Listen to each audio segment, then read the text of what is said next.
બોલો બા, કઈથી આવ્યા છો? વડોદરા. વડોદરાથી આવ્યા. શું નામ તમારું? શારદાબેન. શારદાબેન. શારદાબેન, વડોદરામાં ક્યાં રહેવાનું તમારે? ભરવાડ. ભરવાડ. કઈ જગ્યાએ આવ્યો? વિસ્તાર કયો? જવાહરનગર. સમા જવાહરનગર. સમા. બરાબર. તમારા હસબન્ડ ક્યાં ગયા? ઓફ થઈ ગયા. ક્યારે ઓફ થઈ ગયા? બહુ વર્ષ છે. એવું છે. તો એકલા જ રહો છો? હા, હું એકલી બહાર જ પડી રહી. કોઈ આપે તો ખાઉં. બહાર જ પડી રહ્યો છો? હા, ખાટલામાં બહાર પડી રહી. એને છોકરાનું ઘર છે પણ છોકરો દારૂ છે. કઈ ધ્યાન આપતો નહીં. બરાબર. માતા બી સારી રહેતી નહીં. બરાબર. તબિયત તમારી ખરાબ રહે છે? અહીંયા મારે ફરવાનું ઓછું એમ. બરાબર. ટાઈમે ખાવા ના મળે, દવા ના મળે તો એવું જ ને. સાચી વાત છે, સાચી વાત છે. કેટલા વર્ષથી આવી જિંદગી જીવો છો બા? મને તો ખાસા દિવસ થઈ ગયા. એવું છે? એક વર્ષથી તો હું પડી જ રહી છું આવી રીત નહીં. ખાટલા પર જ છો? એક વર્ષથી બેસી ગયા છો? હા, એટલે હરું ફરું આમ નવ ધો મારું કામ કરું એવું કશું નહીં. અને એમ બીજું મારાથી નહીં વધારાનું. બરાબર. જમવાનું આજુબાજુ વાર આપી જાય જ ખાવાનું? હા, માંગુ તો આપે નહીં તો અમારું એક ત્યાં કડિયા કામ કરે છે નીચે એ બેન રેખાબેન કરીને એ બિચારી મારે બહુ સેવા કરી. પાણી ચડ્યું હતું ને ભાઈ એને મને બહુ સાથ આપ્યો છે. આજુબાજુ વાળા બધા સાથ આપે. એડ્રેસ કોને આપ્યું તમને?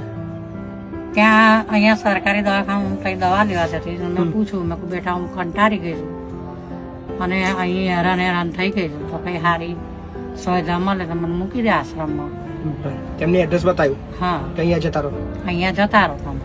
બરાબર. પછી આ જે છોકરો છે ને મારા સામે જ મોટા થયેલા છે નાના નાના બહુ વર્ષથી એમના રૂમ જ રહેતી. હવે મારી ભાડું ભરવાની કોઈ પરિસ્થિતિ નહીં. બરાબર છે. ને પછી મને કોણ રાખે? છોકરો એક જતો રહ્યો મહારાષ્ટ્રમાં બૈરીને લઈને એને મરાઠી બીજી કોઈ ચિંતા ના કરો, આરામથી શાંતિથી આપણા ત્યાં રહો. બરાબર. આખી જિંદગી અહીંયા રહેવાનું. આખી જિંદગી રહેવાનું સાહેબ. મને બીજું કોઈ તકલીફ મને ખાલી કમરની બધી સાયટિકાની એમ તકલીફ છે ને એટલે તમારી દવા બી કરાવડાવીશ. બસ એટલી મહેરબાની મારા પર કરજો. તમારી દવા બી કરાવડાવીશ. તમારે જે દવાખાને જવાનું છે, જે દવા લાવી આપણી છે, તમને દવા બી લાવી. મારે કોઈ સહારો નહીં એટલે હું આવી છું. તમે હવે ચિંતા ના કરો. હવે એવું ના બોલતા સહારો નહીં. હવે અમે બધા તમારો સહારો જ છીએ. બીજું કે નીચે હું મારથી ઊભું નહીં થવાતું નીચેથી. તમને ઊભા કરવા પડે છે? ના, એટલે પલંગ બલંગ હોય ને તો ઊભી થઈ જાઉં છું. કોઈ વાંધો નહીં. તમને એટલે આ જમીન પરથી એકદમ નહીં. તમને જમીન પર નહીં, તમને પલંગ જ પેલી આપીશું. સાયટિકાની બીમારી સાહેબ હું તમને મોડે જ પલંગ જ કરી. આપીશું. તમે સહેજ પણ ચિંતા ના. તમને જે બી તકલીફ હશે બધી સોલ્વ મેં કરીશું. તમારા મારા દીકરા જેવા સમજીને આવી છું આગળ. અને આ મારા છોકરા મને લઈ આવ્યા છે. કોઈ ચિંતા ના કરો બા. બરાબર. એમનો જીવ બચતો પણ હું બહુ પાછળ પડી ગઈ. બસ આમાંથી નહીં સહેતો. સાચી વાત. રાત ને દિવસ મચ્છર ને આ જો મારી હાલત. મેં તો કોઈ દિવસ આવી રીત નહીં રહી નહીં. આ બધું બહુ ના, કોઈ ચિંતા ના કરો. ટેન્શન ના લેશો. હવે ચિંતા ના કરશો. હા ને?